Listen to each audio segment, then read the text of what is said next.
Welcome to the Salon Owner's Holistic Blueprint, your podcast for unlocking the secrets to a thriving salon business through holistic practices. I'm Jacqueline Rodriguez, your host, and join me each week as we explore wellness, sustainability, and business success. Everything from attracting conscious clients to adopting eco-friendly practices. We're going to cover it all to elevate your salon business. All right, so today we have Helen. Thank you so much for being here and welcome to the show. My pleasure. Thanks for inviting me. Yeah, I'm really excited about this conversation because we'll get into it, but I have dealt with a lot of like the Hashimoto's and thyroid issues within my family.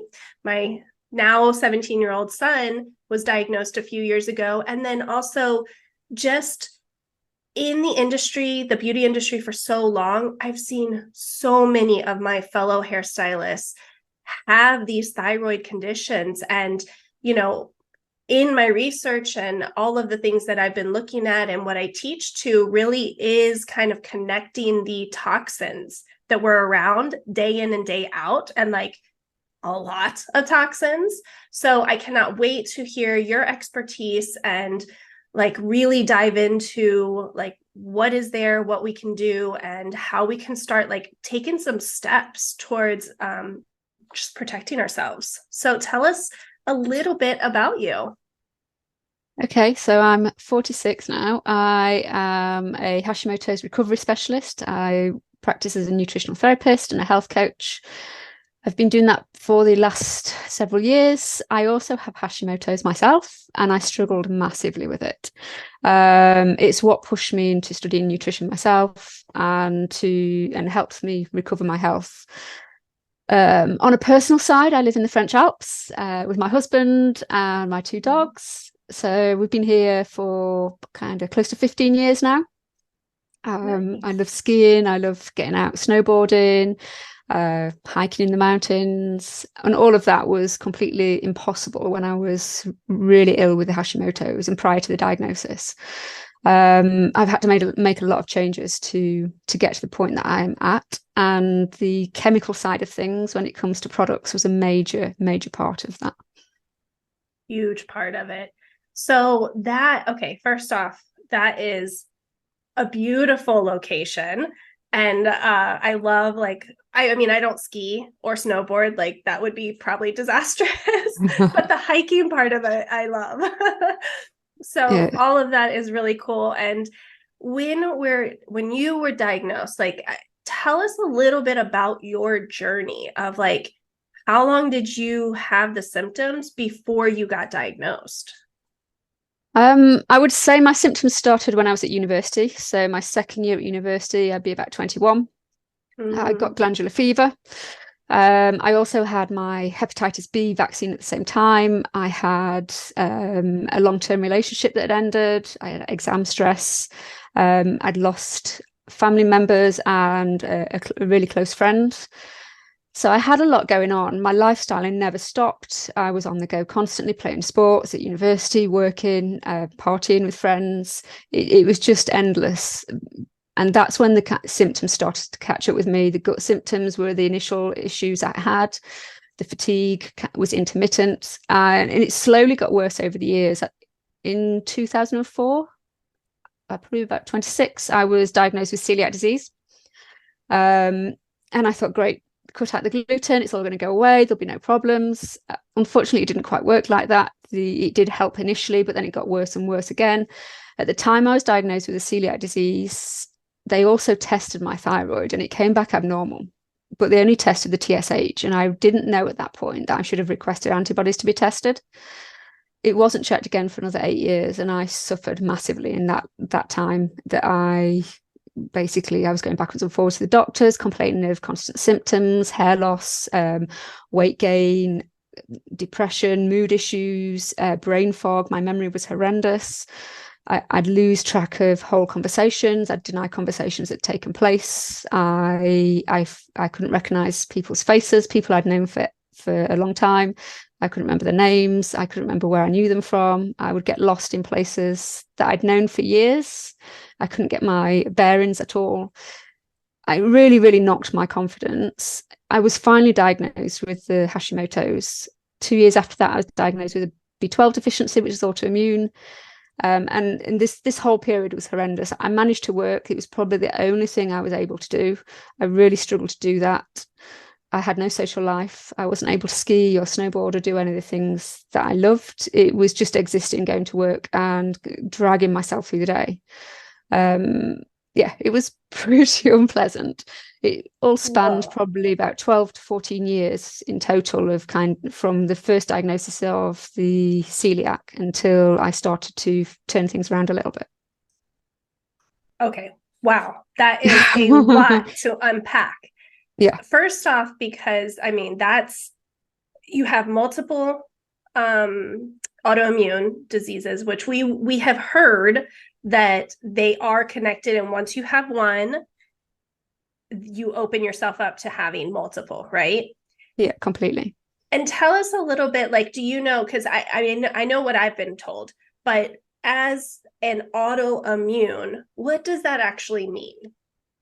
So it means that your immune system is basically mistakenly attacking, in my case, the thyroid.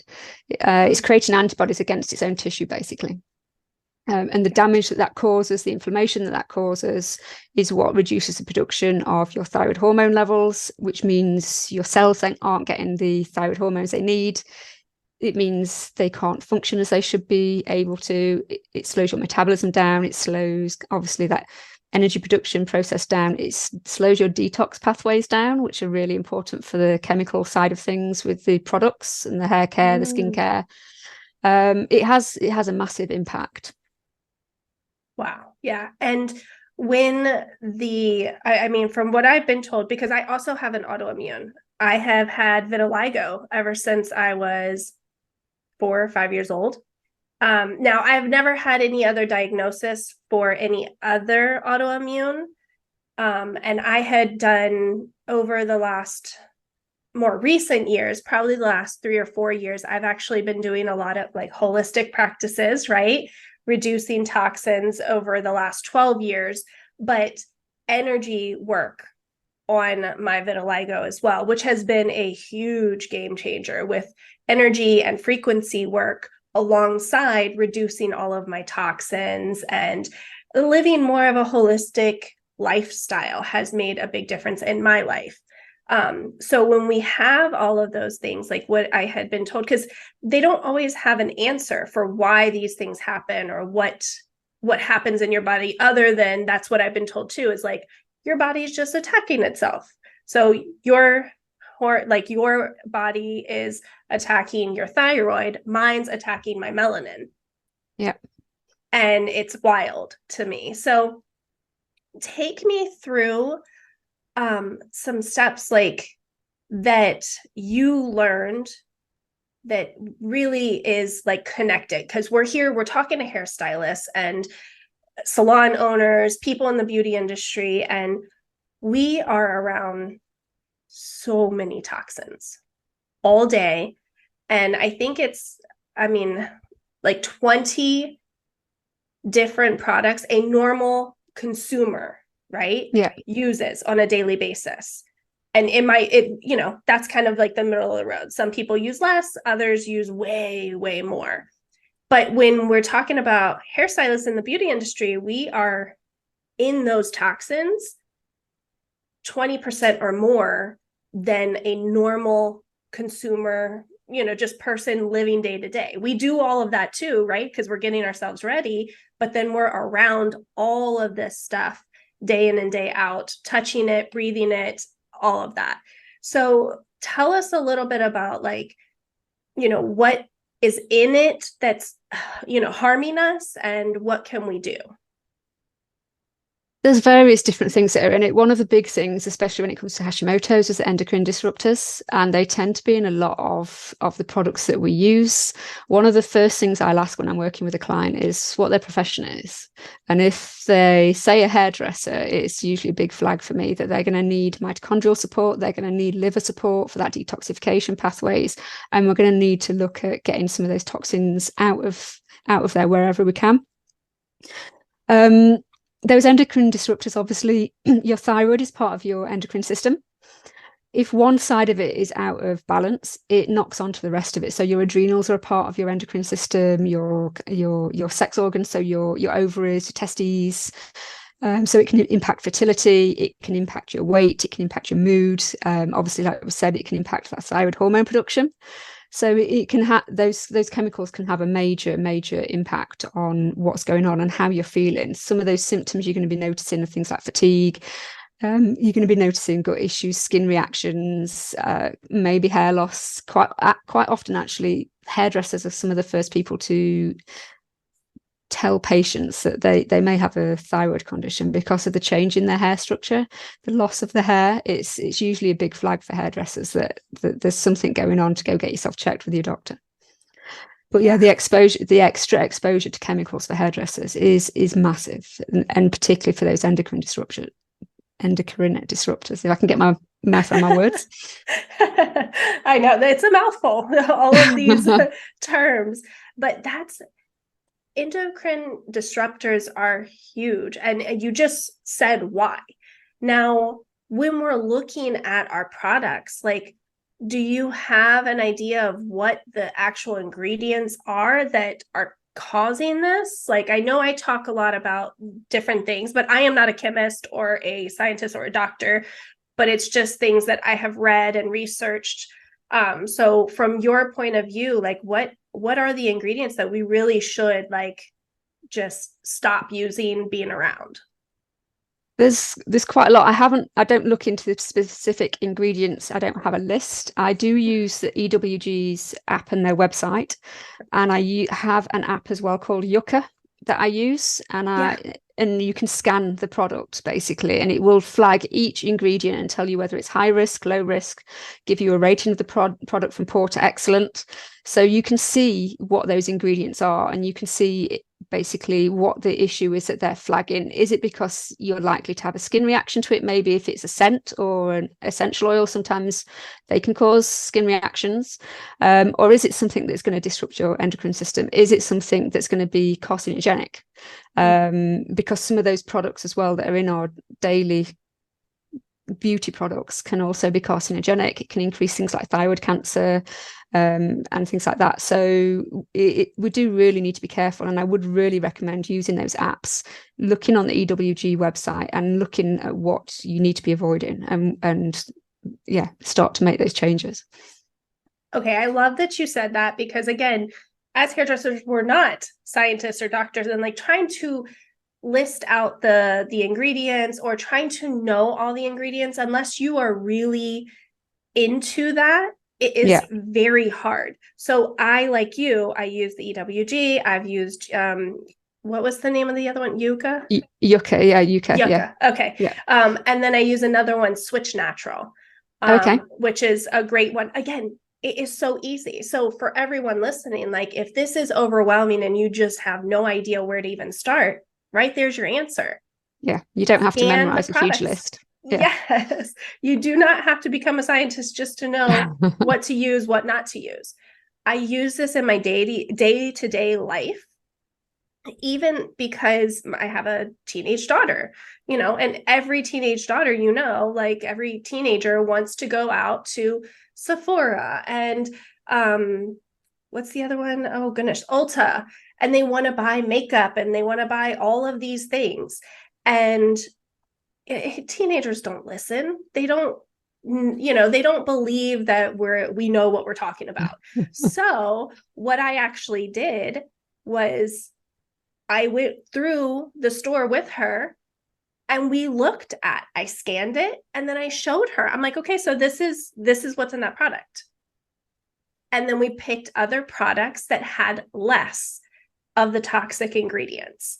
Yeah. And that was a really easy way. Like, if it's easy for my teenager, every hairstylist and salon owner out there can utilize that. And it's such a simple way, but an effective way, because you can see what's in it. And then, like, I know a few of them will actually take you to an entire article about, like, okay, so what is this actually doing to you? So if you want to go further, like, the information's right there. Yeah, completely. It's just so easy to use that you don't have to know like the ins and outs and the science of it at all. Yeah. Actually, hair dye was one of the things that clued me into how bad the chemicals were. I'd changed my diet and I'd seen huge improvements in my gut symptoms, in the insomnia. I was starting to get some of my energy back. And then probably about 3 months after I'd done this, I dyed my hair. And my symptoms came back with a vengeance. And it was the only thing that I changed. So I knew exactly what it was. And since then, I have not dyed. I haven't touched hair dye. I cleaned all my products up. I don't use nail polish, or very, very rarely, because of the obviously toxins and things like that as well. Changed my shampoos, my conditioners, my skincare routine, makeups, everything. Yeah. It really woke me up to how much of an impact the products I was using was having on how I was feeling. Yeah, I mean, it's a big, big red flag. And I will say too, like everybody who's listening, like we're in the beauty industry. So it is not the easiest. And I hear you and I know what you're going through. Anybody who's listening, we're in the beauty industry. Like we cannot do our job and just say, okay, we're not going to color people's hair anymore. I No, get it. And there are products out there. There are more lines that are coming out that do have less, not 100%, because that's just not out there yet, but they have less of the really toxic ingredients in them. So there is something that you can do and still do your profession, still give the clients the exact look that they want, without putting yourself in harm's way every single day. So it's taking and just like really starting to question every single item that you have in the salon. And is there a better product out there that has less of the chemicals, less of the toxins, and just gives you a better option to use in your salon? Because the fact is we can't just stop doing what we do. Like our entire career is built on color and this and that. Like, so I get it. What would you say, like for us, like what could we do that just helps reduce the impact? okay, so like you said, look for products that have less of those ingredients in, and that are more natural. Over here, I've just in my local organic shop, they have just released a hair dye that is a natural hair dye that has no chemicals in, and I've never seen that before. It is a growing market. More and more companies are realizing that it's a growing market, that people want cleaner products. They want products that aren't going to cause them health issues. So they are slowly starting to make that change over there. So your products is one thing you can look at. The other thing you can look at is how can you support your detoxification system so that you can get those toxins out of there. So your liver support is going to be a huge part of that.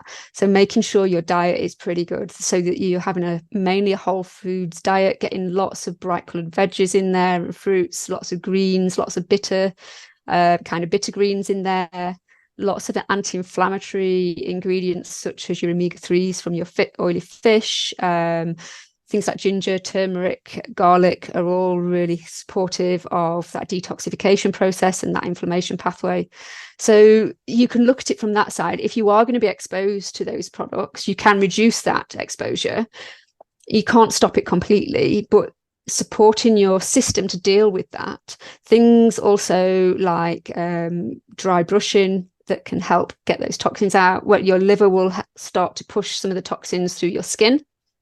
So you can start to dry brush. Saunas are a great way of helping to get some of those toxins out of there as well. So there are definite ways that you can improve how it impacts you and kind of basically the symptoms it ends up producing. Oh, I love that you shared that because, like I just said, we can't completely stop it. And that's been a lot of the pushback that I get from stylists where they're like, what am I supposed to do? Yeah, there are some products out there. Unfortunately, we don't have enough products to really like just totally switch everything over. And That too, like, come on, guys. That's the entire reason I've devoted and like my passion is so big with salon owners, because the more we start demanding that we have options, demanding that companies start to reduce the toxins in their ingredients, that right there is going to be a huge key, because when we start demanding it, they're not going to have a choice. And then there's going to be more and more companies out there because the demand is growing with consumers. Now we get to stand as leaders and start making those changes in the salon and showing that the demand is even greater than just the consumers, so that we have some professional products that are cleaner, healthier for us, because it's possible. It just unfortunately isn't what's marketed and what's out there for us. So really looking at that is an option, like starting to change the way we do things. But then if we're going to be around it, take those protocols, start taking care of your health outside of it so that we can detox and get rid of the overload that we are exposed to. Yeah, completely. And also when we're looking at things like hair dyes at the moment, obviously that's not possible for most hairdressers to have a basic chemical-free hair dye. Mm-hmm. But there are shampoos out there are conditioners out there, the hand wash products that you use to wash your hands, all of those things. Start with those products first, because they seem to be the ones that have already made that change, that their ingredients are cleaner. So change the ones that you can. So it lowers the load overall, so that you're not hitting it with every single product that you're using. Yes, and this is the compound effect that I talk about in my Holistic Academy. Going through, like, the Holistic Salon Academy shows how to start switching those things over. Everything from your cleaning products to the hand lotion, there are tons of companies that are professional brands that have reduced that for shampoo, conditioner, body wash, makeup. Makeup's another big one. We're using makeup every day. Like, so those things are easy to switch over. And that can be like where you start. The colors, the perms. The other option you have too is, like, in my salon, since we are a holistic clean salon, we do not do keratin treatments. I just refuse to breathe that in for me, my stylist, or my clients. And we don't do perms. So there's options there. Like, if maybe we can't switch over the color, here are some other options to help reduce and just get rid of those toxins, because I just no longer offer them. Yeah. Yeah, my hairdresser stopped doing hair dyes because her health started to suffer massively. So it's one of the things that she took out of her. She realized that her business had enough clientele that didn't require hair dye, that she could take that out of her actual business completely. So yeah, she offers the cuts, the styling, the rest of it, but just not the hair dye. See, and that's, also what I talk about with finding your mission and your vision. Like, if that stylist couldn't do it because of her health. Now, if you're not dealing with that, like, just figure out what's the most important to you, whether that is just getting rid of all the shampoos or the cleaning products. Like, take it one step at a time. Yeah. There are some color lines, and we use a color line here where it is much cleaner and has helped people who have those allergies, who just had that toxic overload for certain toxins, right? So just research, what is it that's the most important to you, so that you can start reducing that. Yeah, completely. Mm-hmm. So then we've talked about the colors, we've talked about the toxins. Like, what other things would you suggest for us to really, like, take better care of ourselves as hairstylists behind the chair? The struggle of it all. Like, there's so much going on. What else can we do to really protect our endocrine? I can't even say that word now. Endocrine system. Yes, that one. So yeah, obviously we talked about diet for supporting the liver, making sure your gut health is good. If your gut health isn't good, that puts a huge strain on your liver. So again, that's going to be putting a bigger demand on there and slowing everything down. So your overall health is really, really important. So making sure you're exercising, making sure to, like, moderately, not excessively, but making sure that you are getting good sleep so that your system can detox. When your liver predominantly does that during the night hours, that's when it's working its hardest to get rid of those toxins. And if you're not sleeping well, it's struggling to do its job, basically. So working on sleep hygiene is going to be really important. Working on stress management is a huge one. This is something that is often overlooked, but it plays a huge role in your endocrine system. Your adrenals are part of your endocrine system. It is what produces your stress response. So if you've got a lot of stress going on, if you've got like bereavement, if you've moved jobs, moved houses, getting married or divorced, if you've separated from a relationship, whatever's going on, even those everyday stresses where you are just on the go constantly, because we never stop these days, it's just constant.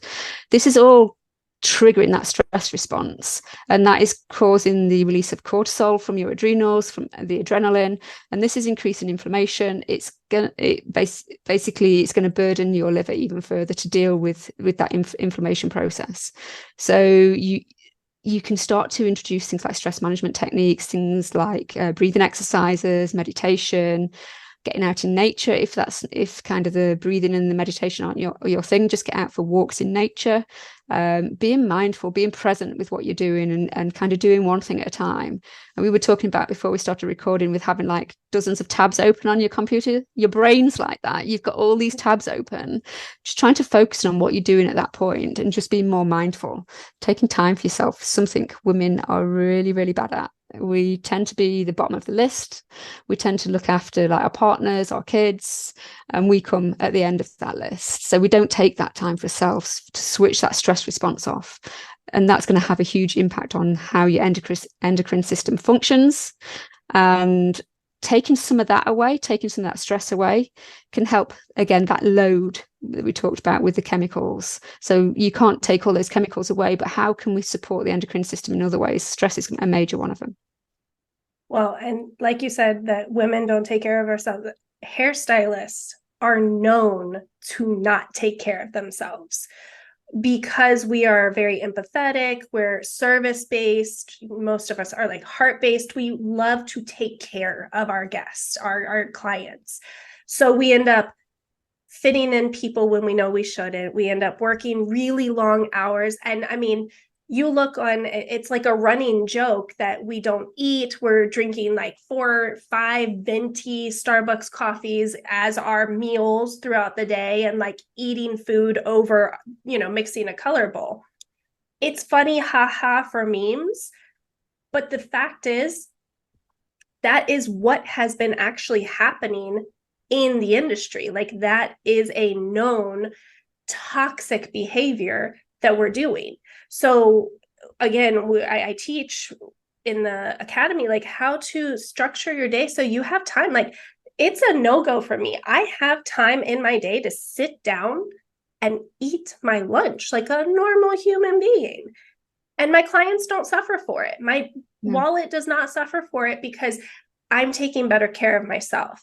I don't work with 3 and 4 clients at the same time. Like, come on. I mean, I know that we need to make money, but there are ways to bring in that profit without just working more hours, eating less, not taking care of ourselves. And the easiest thing you can do, water. Yes. Hydration, completely. Yeah. It literally sits when I'm with my clients. I don't care. It's on my styling station, and I'm taking sips throughout the day, because coffee is not going to sustain you. I have my cup. I love my coffee. I have my cup of coffee in the morning, and then I go about my day, and I don't drink Starbucks all throughout the day to give me energy, because I'm hydrating myself. And so there's simple steps of like, just have water by you while you're styling hair all day. Yeah. Taking a lunch break and have it a non-negotiable. My lunch break doesn't mean that I have to like have an hour. I take 20, 30 minutes, even while my client is processing. They have to sit there for 30 minutes. They can't move. We're good. I go and I sit and I eat my lunch and I take time to sit. And I'm a huge advocate for meditation, breathing, getting out into nature. Those things I do on a daily basis, because even if it's only 2 minutes, it makes or breaks my day.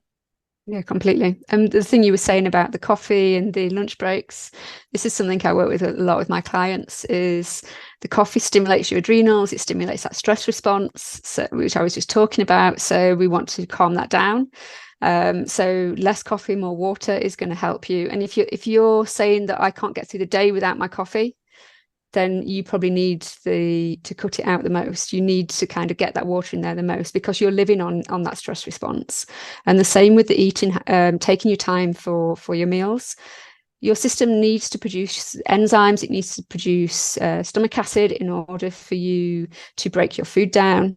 If you are bolting your food down, stood over like the hair dye whilst you're waiting for it, then you're not releasing those digestive enzymes, you're not releasing that stomach acid in the quantities that is needed.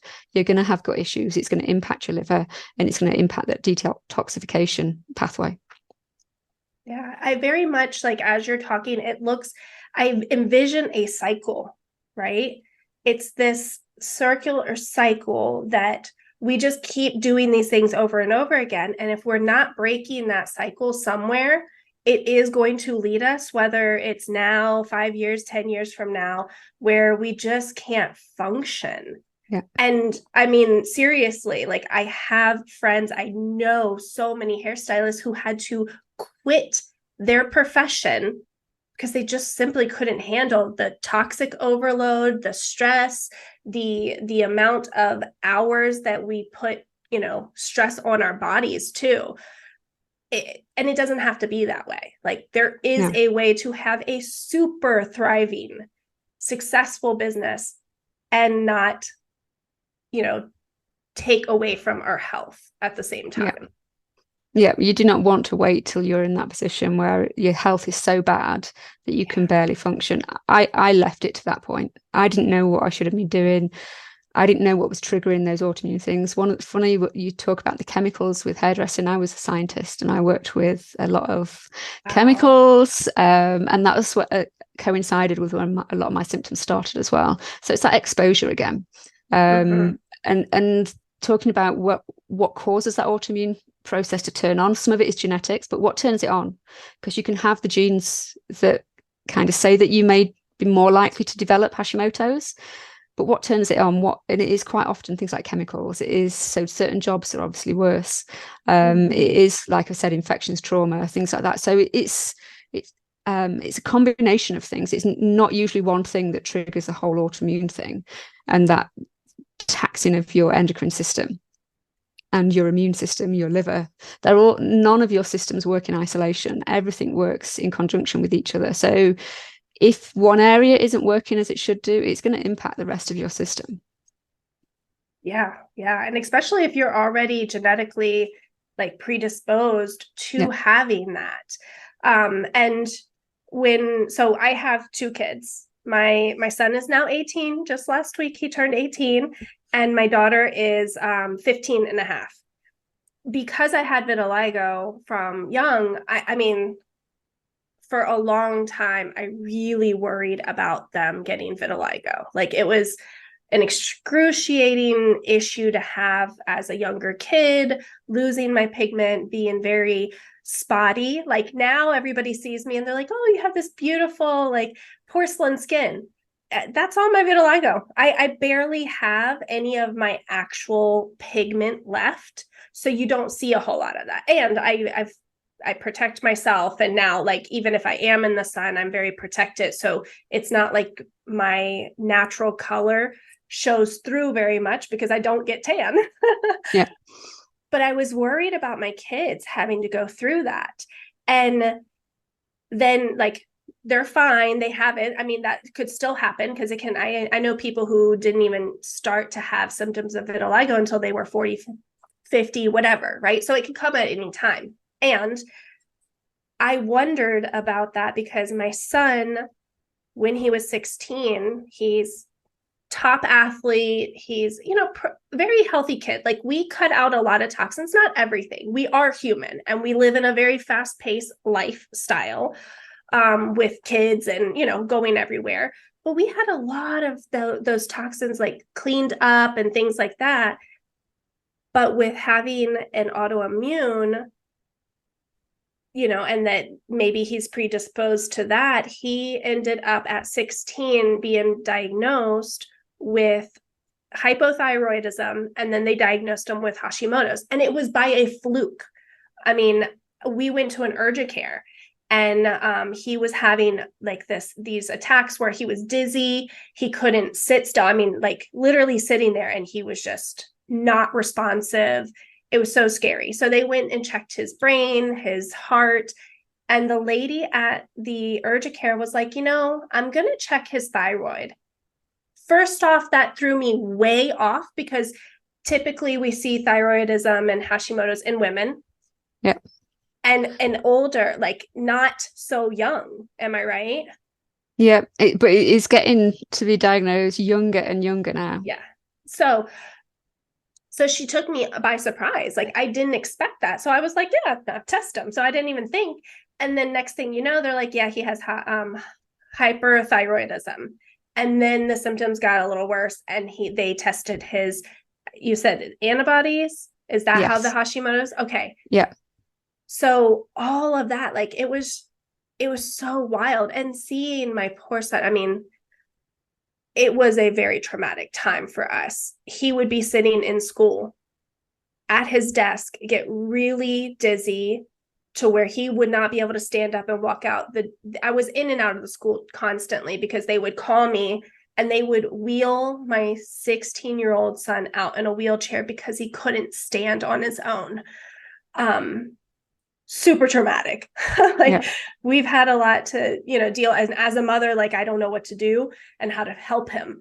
But one of the things that we really started looking into was, I mean, he got on some medication, but also diet and his exercise. And he's always been really healthy. So we cut out a lot of stuff, and he went very, very, very minimal on his diet and sleep. He started actually sleeping on a regular schedule and really like taking that time to just slow down the stressors. And now, thank goodness, he is better and he's able to function. Like, he's a bodybuilder, he's in college, like he's fine now, and he's learned how to manage it. But he does have certain times where it flares up.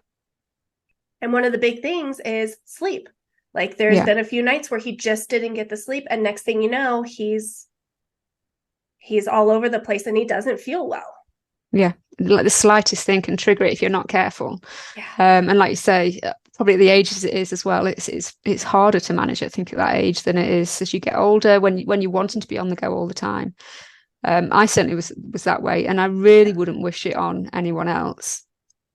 I think people associate hypothyroidism with weight gain and fatigue, and they don't realize how debilitating it can actually be if it is not controlled. And the fact that if the cause is Hashimoto's, the medication doesn't address what is causing the problem. The medication replaces the hormones that aren't being made, but it doesn't stop that autoimmune attack. It doesn't calm that side of it down, which is what I've managed to do with my diet, with my lifestyle changes, is to calm that autoimmune attack so it's not constantly doing that. Because I was the same, just like constantly flaring up with symptoms. And around my cycle would be one of those things that I'd always feel worse at that time of the month. There'd be other times that it would also trigger it, and I wouldn't be able to explain what it was. But I really don't have that so much now since changing my diet and my lifestyle, removing some of those toxins, getting that stress under control. That was a big one for me. I was very stressy. And I've had to really work on that side of things. Yeah. And it is this whole combination, because like I said, I mean, in my household, we had reduced, like, you weren't going to find hand soap and shampoo and stuff like that, even from when my kids were little. So they got used to that. But the food, And, as kids, they don't want to listen. And there's just, you go to a party, you can't control everything. No. But the sleep, and I'm terrible about my sleep. Like, I go to bed late. We have to wake up early. Like, if I had my perfect day, it would be I go to bed around like 12 or 1, and I don't wake up until 9 or 10. But Yeah. when you go to bed at 12 or 1, and then you have to wake up at 6, that's when you start getting into some deep trouble. Yeah. I've always been the same, being a night owl. Mm-hmm. And it really does not do a great deal for your health. No. I've structured my business so that it suits me with my sleep cycle. Mm-hmm. I am trying to break that and get to bed at a reasonable time now. But I also know that I never feel the best in the morning. It's not my best time. So that time in the morning is my time. It's when I do my meditation. It's when I do my exercise. I just take my time. And now my business is structured that I work from kind of midday through till like the evening, because obviously a lot of clients want that they're working, so they can't always see you during the day. So it works to have those evening slots available. Obviously, with some businesses that doesn't work, it's structured hours. But for me, I've been able to make my business work for me on that side of things with my health. Well, and saying that, like, most of us, especially salon owners, or if you are a suite owner, like, you have more control over your day. Some hairstylists may not have control, but that's a big thing. Like, learning, when do you actually, like, what is your cycle? You do Yeah. not have to work as a hairstylist. That's one of the beautiful things that we get to do, is we don't have to be here 9 to 5 or 8 to 5 or whatever. We can No. structure our days. So if you do better in the evening, or maybe you're a super early morning person, there's people out there who would love to get their hair done at 6 a.m. Oh yeah, there's I always a market. Yes, I would not be one of those people. You do not want me doing your hair, and you do not want me even as a client at 6 a.m. Because I'm like you, where I just don't do well in the mornings. So I don't worry about it, and I structure my day later on. The only time, like, I have to get up at 6 because my daughter's still in school. So once I don't have to worry about that, then that makes it life a lot easier. Completely. Yeah, I've found it's not the quantity of sleep that is important, it's the quality. If I Mm-hmm. sleep from 12 to 8, I get up and I feel much better. If I sleep from 2 till 10, I feel horrendous, because the Yeah. quality of that sleep isn't the same. Your Mm-hmm. system's on that cycle of kind of, when it's like detoxing, when it's doing certain things, it expects you to be sleeping at certain points. And I just found that quality changes. The later I go to bed, the less quality sleep I get, Yeah. and the more sleep I want. I have the Aura Ring. Have you heard of that? No, it's not something I've come across. Okay. So the Aura Ring tracks my sleep, and it tracks like my activity and those types of things. It's been amazing because it actually gives me a window of when I need to be in bed Yeah, for my system, right? So it's not just a generic for everyone. So this has been a huge game changer for me to be able to see when I sleep the best. Because, like you said, if I go to bed later, yeah, maybe I got the full 8 hours of sleep, but it tells me that I didn't, like, I may not be fully recovered, right? yeah, I didn't sleep well. And then when I do, like, change the times, so like, if you're struggling with sleep, there are things out there that will help you find your perfect rhythm, because yeah. not everybody's the same. Yeah, I have an app on my phone, and I don't sleep with my watch. I find it uncomfortable, but the watch Yeah. tracks it as well. But the Yeah. app, I have my phone inside my bed for my alarm. I put the app on, and it monitors the sleep. Yep. Yeah. So I couldn't do the watch either. That's why I got the Aura Ring, because I just loved, it's very easy to wear. Like, I can wear it overnight and it doesn't bother me. yeah, So there's so many options out there, right? Because my yeah, son actually has the Whoop, and he sleeps with that, and that helped him track his, how he was feeling, how his heart rate was, and all of that. So there's ways to track it so you can see what's going to be the best for you if you're really struggling with these things, or even if you're not and you just want to, like, maximize your sleep and what you're doing during the day. Get one of these tools. It's a game changer. yeah, completely. Yeah. Um, Well, I mean, I could talk forever. Like, I just love these topics. So to wrap up, like, tell us where can we find you first? Okay, so I have a website. It is helenmalaburn.com.